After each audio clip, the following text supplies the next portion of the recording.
On March 16th of 2021, a series of mass shootings occurred in 3 spots in Atlanta, which led to the death of 8, 6 of whom were women of Asian descent.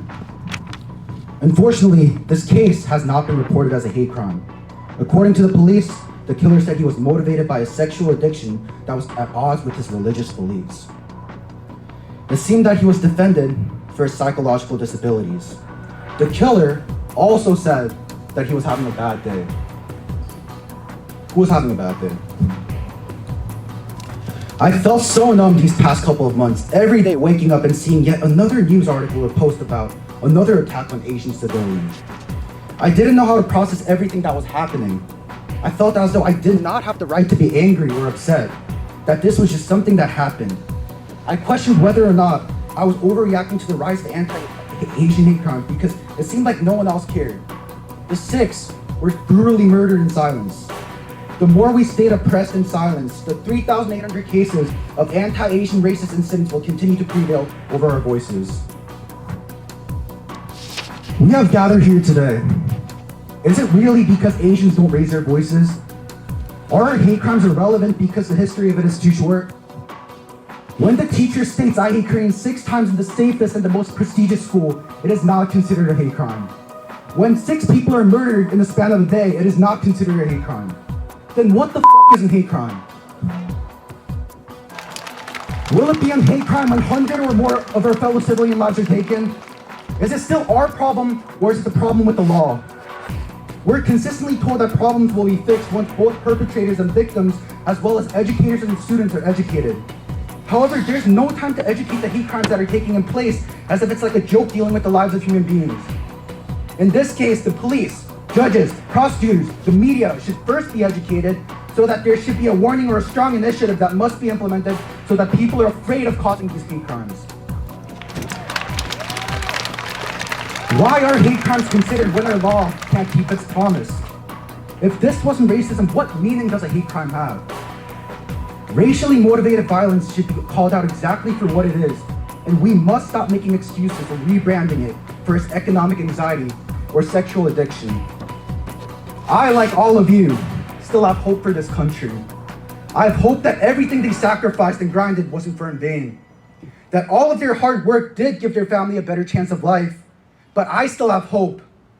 I am begging everyone to please care about your surroundings. Stay conscious. Grieve with us. Get angry with us.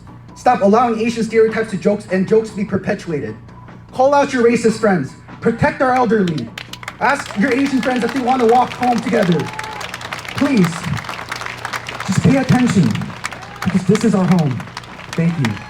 This is Xiaojia Tan. Xiaojia Tan came to America looking to achieve the American dream of owning a successful business. She did so by creating 2 nail salons in Atlanta, Georgia, one of which was targeted by a shooter. Xiaojia left behind a daughter who described her mother as her best friend. Xiaojia Tan would have turned 50 the day after the shooting, which is around the same age as my mom. This is Hyunjung Kim. Hyunjung Kim left behind 2 sons. One of her two sons said that his mother will never get to see him graduate, never get to see him get married, and never get to see him have children. Her sons are around my age. And these people are just like you and me. We have families, we have friends, and we have dreams. And I'm angry, and I'm afraid. I'm afraid for my aunt that goes to work every day. I'm afraid for my mom that runs daily errands. And I'm afraid for my grandma that goes on walks. And it shouldn't be this way. So I'm not gonna stand here like I have been during this pandemic. I'm gonna do everything in my power to stand up against Asian racism. I'm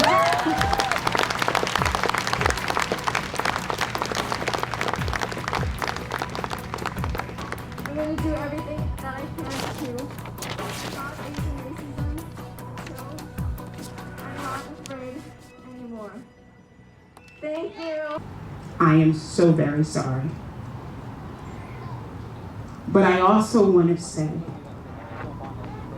that we stand with you and we love you and we understand.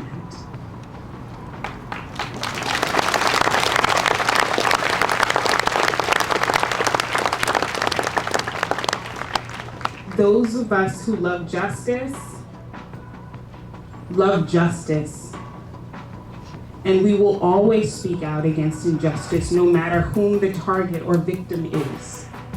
And I hope you remember that we have one enemy, and the enemy is not white people, the enemy is racism.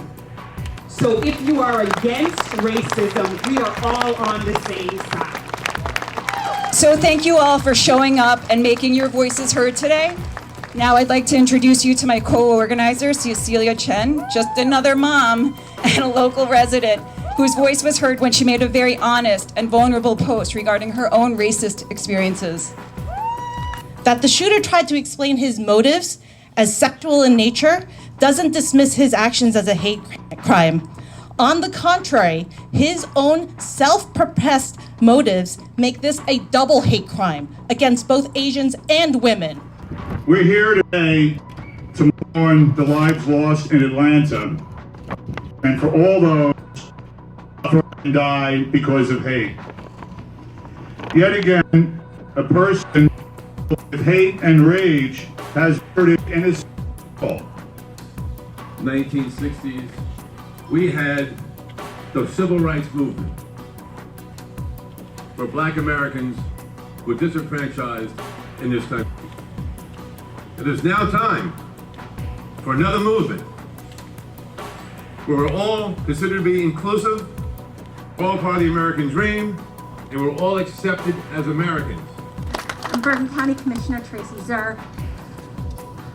Our Declaration of Independence declared that all men, and I put in there women too, are created equal. Just because they've got these crazy notions about the coronavirus, I just want to puke. It's so awful what is happening. Hate has no place in America. Hate has no place in Bergen County. Hate has to be eradicated. I challenge myself and my community to recognize the painful history of anti-Asian racism, to learn and understand the experience of individuals, and to use the power and privilege we have to stand up to bigotry. Why are we discussing this now? To do the work of combating hate in every corner of our society.